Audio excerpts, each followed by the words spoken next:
Well, hello friends, welcome back to the cabin. Jennifer and I are sitting here. She's drinking hot cocoa. Yeah, and I'm drinking coffee. What I'm going to be working on this week is baseboards in the cabin while I'm wiring in some receptacles and light switches, because we know it's going to get cold, and therefore if I can find something to do on the inside, I won't have to be outside when it's that cold. Because I think it's supposed to dip down in the 20s, right? It is. So for those of you that are new to this channel and haven't seen the inside of the cabin, we're going to use material like this for baseboards, which we've already got a couple in there, and then I've already got most of the trim in there where I used live edge on both sides, but for baseboards you're going to have one side that's going to be sawn off. So that's what I'm going to be working on this week, and then we will have to burn them and oil them. So that saves a lot of money, and it looks very rustic at the same time, doesn't it? It does. It looks good. It doesn't look bad at all, does it? To have live edge on both sides. Now, some of these I will have to strip the bark back because they still have some on there, and I'll have to take the grinder and kind of smooth off some of the knots if we decide to leave those in there. But yeah, it really does look good on a cabin. You know, I don't know if it would look good in a subdivision, but it definitely looks good on a cabin. On a cabin. For sure. Well, we're getting ready to go down there. Jennifer hasn't seen what they have done last at her place, but before we do that, you know, we had a comment from an individual who has a small trailer, you know, a pull-behind trailer, like a flatbed, and he wanted to know, he said that you all use a lot of timber oil, and do you think that that would be good, you know, to protect it? And I told him I thought that it would, because it's got the tung oil and the linseed oil both in it, with some additives in there for the UV rays. But I told him I would probably let it dry really good and put a second coat on there, just, you know, for good measure. But Jennifer's, I built her a deck at her place that she ended up staining. This was long before we started the Outpost here. And so I told her, I said, you've got experience doing that and then coming up here and helping. What do you think, since you put the stain on the back deck, you know, and it's pressure treated, and then we put oil, and you've seen the results of the oil here and stuff like that, what do you think? I would do the timber oil. Two coats? 2 coats. I think it'll preserve the wood a lot longer, and I think it'll last a lot longer. Yeah, you know, I was going to comment back that you can use old motor oil, used motor oil, you know, from changing the oil in your vehicles, because we've done that back in the day, and diesel fuel works good too. You just have that nasty smell. But I think that the timber oil, I did a video not long ago showing the outside of the cabin and how it's lasted in the sun, you know, all summer long, and it's really done a good job. So yes, I would definitely use the timber oil, and that's why we use it. Well, I was up here showing Jennifer, she hasn't really been here since a lot of this has been finished off, and I was showing her how I chose to decorate it, whether it's passable or not. But the other day I brought this kettle that I had used when we processed the pig, and I thought, well, I need to get it out of the weather, so I just brought it over here, turned it upside down, set it on the front porch. But that's like an ice box in there, y'all. This is insulated, and I tell you what, this door is smooth and sound. You know, the thing about the door is we've got it sealed off on the inside. When you start to push the door to, it slows down like it's got a hydraulic cylinder on it, because air is having to try to find a way to escape from around the door before it will actually shut. And I didn't know that that was going to happen, but when I put that seal in there, that's exactly what happened. Honey, this is good. This is sturdy. All of y'all need to come see this. But better yet, let's say that Dad got his decorating skills from me. Congratulations, you passed the test. You know what's really funny?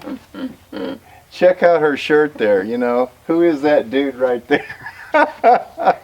That's a shirt that my son had sent me after we had those made up, and those, by the way, they're in the store if you all would like one. But yeah, we thought, you know, we needed to do something that was Smoky Mountain, and that's the only thing that we could come up with. But I think that my cousin did a really nice job when she designed that. She did. Shout out to Tammy. Hey, listen, Dad actually was like, Jennifer, he was like, you take this home and wear it, and I showed up in this today, and he said, what made you wear that? I said, Because I wanted to. Yeah, she Ripping the dad. She wouldn't let me wear it, even here by myself. She says because you can't wear a shirt that's got your own picture on it. Yeah, so here I said I had to rip him. So here you go. What was it in the last video that we changed the oil in these generators when I was winterizing them?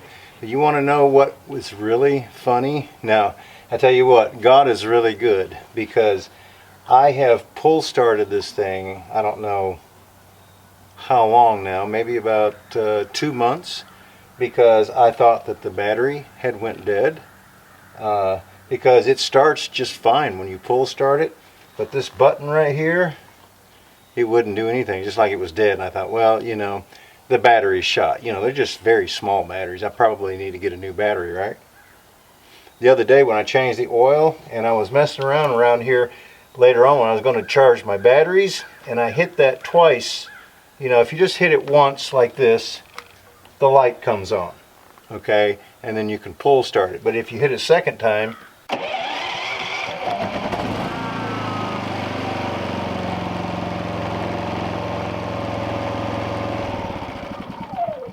what about that? It just all of a sudden decided to start on its own. I don't know if there was a connection that was loose and I jostled it around. Who knows? But it was dead. But now it's working. So that's a sign, hopefully, that I'm living right. God is good. All right, guys, we're going to walk down here and see what's happened. And let her see what's happened recently at Outpost number 2. I filled all this in. What are we doing? Well, like I said the other day, folks, they got this ready to pour that, as well as over here at the garage. And what it looks like, there's going to be enough room in there to put 3 cars side by side. Maybe, but listen. In the back right there, there is a set of stairs that goes into Stephen's man cave. So that will take a little room out, but we'll have room for a deep freeze and for a little dog kennel and for all the good stuff. So, yeah. Sorry guys, I forgot to tell you about the upstairs apartment. I had suggested we dig a hole out up there and put in a small container and kind of make it like a hobbit entrance for Stephen's man cave. But I think that he didn't want to sacrifice the air conditioning from the house, so he's building one up above his garage. So if you're tuning in here for the first time, we continue to still today get comments, you know, what is that you use on your wood? So I thought I would share it again. This is the Australian timber oil that Jennifer and I was talking about. Now, we are not sponsored by them, nor have we ever been, but we do use quite a bit of it because I really haven't found anything better as of yet. I mentioned before one of the homes that I built, I used the Bear brand, and it's really good stuff and very expensive, as well as this Cabot. It's very expensive. But, you know, as far as treating wood, this right here has linseed oil in it, you know, and linseed oil has been used for a long, long time. And tung oil is also a very good material that protects wood much in the same way.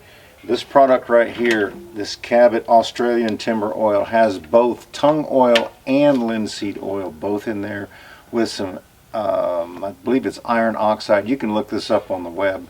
To protect it from UV rays. So as far as treating wood, as much as we've done here, I haven't found anything to beat it. So I would highly recommend that Cabot Australian timber oil.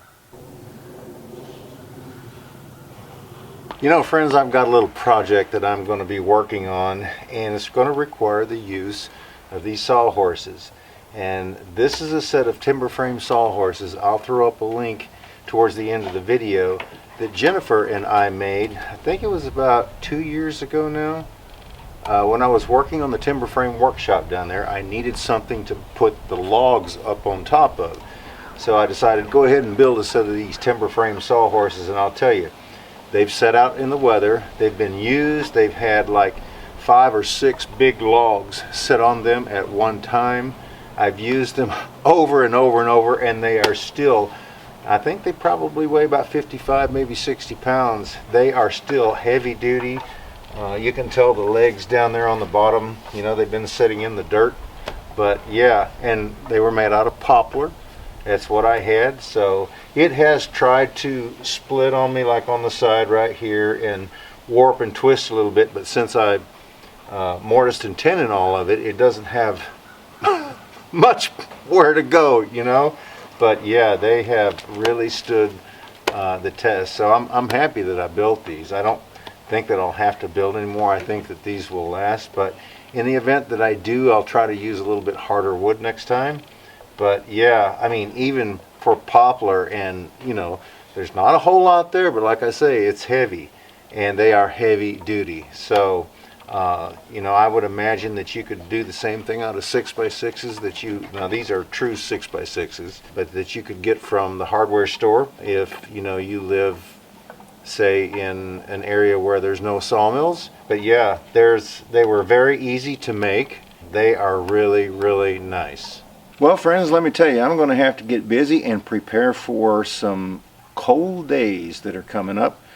We've got, I think, about 5 days of temperatures down into the 20s, and I think the highs are only into the 30s with some mixed rain. So I'm going to have to get busy and kind of prepare for that if I intend on videoing anything here in the next week.